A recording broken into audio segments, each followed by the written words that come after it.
I would like to apologize in advance for the length of this video.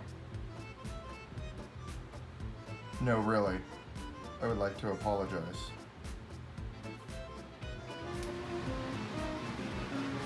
How the hell is everyone doing? So tonight, Mrs. Stax and I wanted to go through a couple Mercury Dimes that we have. I'd like to get more, we just don't have a lot.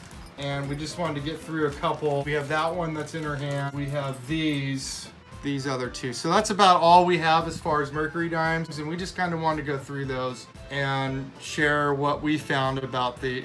no, psych! Just kidding. So we have these that we wanted to go through with everyone. We also had a bag of constitutional silver that has a bunch of Mercury Dimes in it as well. And it's been a long time. It's about 8 pounds. And we need to sort through all this stuff, what we had as far as vintage. And we're gonna go through a little history of the dimes and see if we can find any good ones. So stick with us, we'll be back. I hope you like it. We're separating them decade. Teens, 20s, 30s, 40s. Wow, this is gonna be a long video. Bag here of barber dimes. Ooh, I can't read that one. I brought the magnifying for you. Oh, thanks. I wanted to separate this stuff because every time I look at this bag, I get sitting there. Anxiety? Yeah. Love for anyone out there to comment on like, dude, that's a really nice dime, or dude, that's all junk silver, bro. Good luck. I know we're not supposed to be talking about rosies, but look at these. Junk silver, these look like BU. Pretty nice ones, right? Yeah, this one I can't read. Maybe you should put that on the micro. Ooh, a 26. Here's another barber. Ooh, another 26. I definitely a magnifying glass. Some Walker, some halves in here. Do you know the name of the woman who is on this coin? I do not. Can you share? I can. Okay, so we sorted through that big 8-pound bag. These are the Mercuries that we pulled out. The rest were Rosies, Roosevelt dime, $50, Walkers, Benjis, some quarters, some standings. We went through that bag. I didn't know. We ended up with a bunch of barbers. That's cool. We'll go through those. These are the 1940s, like 60 bucks, 1940. Had 30s, 20. These are the teens. 16, 17, and I believe. Okay, so we'll definitely go through, of course, the 16s.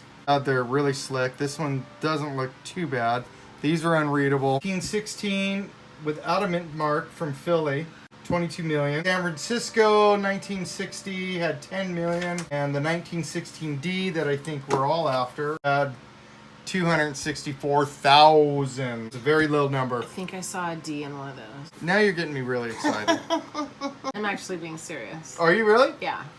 What's the other mintage? D and what else? An S and then no mintage, Oh, which was so a Philadelphia. D and S. So during the series of these coins, coins were produced at the Philadelphia Mint, Denver Mint, San Francisco. Coins minted at the Philadelphia do not have a mint mark. So if there's no mint mark on any of these, they were all printed in the Philadelphia Mint. The Denver Mint had the D, of course, and the San Francisco had the S. Mint marks on the reverse. It's next to the column in the back. It's on the left side. These coins were all produced at those 3 locations. Now, was there something else, Cher, that you learned? Oh, I was just wondering if you knew the name of the lady who's on the... I don't. So, the creator was Weinman. Elsie Kachel or Kachel Stevens. She and her husband were tenants in an apartment owned by Weinman. And he decided that he was going to take a bust of her, but then also use her portrait as the picture in the Merc dime. 1913 is when he did the bust. In 1916, they called it just the hair pinned under the cap, including the wings to symbolize liberty of thought. That's cool. Yeah. And that's her. That's the lady that... Elsie. I thought that was very interesting. I'm glad you looked that up. That's a little baby. I don't know. I don't think the baby has anything to do with the dime. Probably not. Baby. Here's the worst one out of... So it is a 1960. That's a slicky. She looks dead. Woo! Okay, so oh, well, that's a mint mark right there. So we do see a 1916 S. So that's an AG3, but I think it looks more like that, which is just melt value. So I've never even heard of a PO, like PO box. Yikes. One's pretty beat. Ooh, I don't know if I that's think 16. It might be 19 either 19 or 18. or an 18. I'm gonna say it's an 18. I can't see if there's a mint mark though. Yeah. Okay, there's another PO box. EG, almost good. So that's definitely a 1916. You can make out her face, I think, right? I think that's pretty good. Yeah. And it is an S. Oh. Not a D. 29. 29S. Look at her. Beautiful. So there's a band on the back, folks. People are going to go, oh, this doesn't know what he's talking about. You're right. I don't know what I'm talking about. However, The bands around the column. there's like a double banded. Actually has a high premium on some of the coins. When you have that, I think they said 1945. Okay, lack of full bands. I think this is what they're talking about. Really nice ones. You can visibly see the three separate bands. Oh. Like right there, you can. Oh, there should be two. Yeah, do you see? But yeah. it's smashed down. Two There on you that can one. see two. That's a pretty good example. You know, see how they're all smashed. Look at that. Look at the colors.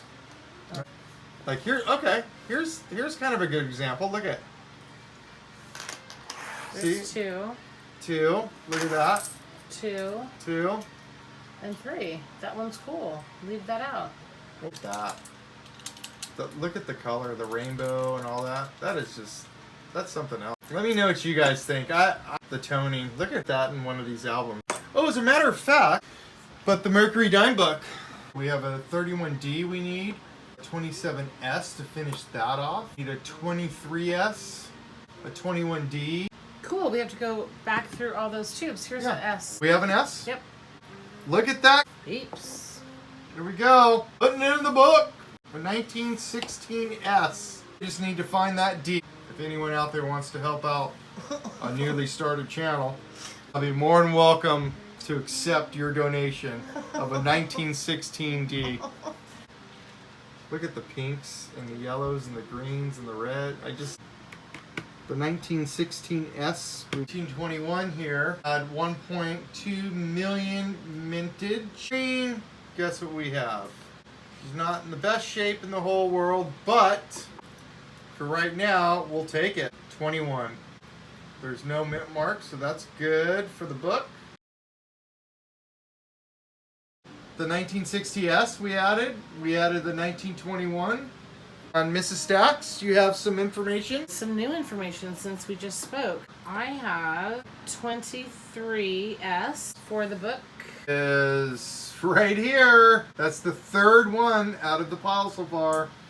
And you get two to choose from. What? All right. Ooh, I kind of like the left a little bit. Really? Like, you know, there's a little bit more dirt, but I don't know what that is. But she just looks a little bit more worn. She looks kind of zombie-ish. Right, look at the E Plumas. There's a little bit more right there. The S, I think, has a little. We're going with the right. Good job. Live. Yeah, that was good. Good eyes. Where's that 1916D? I haven't found it yet. Okay, so a little wrap up. These were the 40s. These were the 20s that we like. A couple dollars in value, but we're not getting rich off it. That's for sure. Some of the 30s that we enjoyed. Going through all those we'll go through some of these, see if we can't fill our book. The 40s, 30s, 20s, teens. We did personally. That was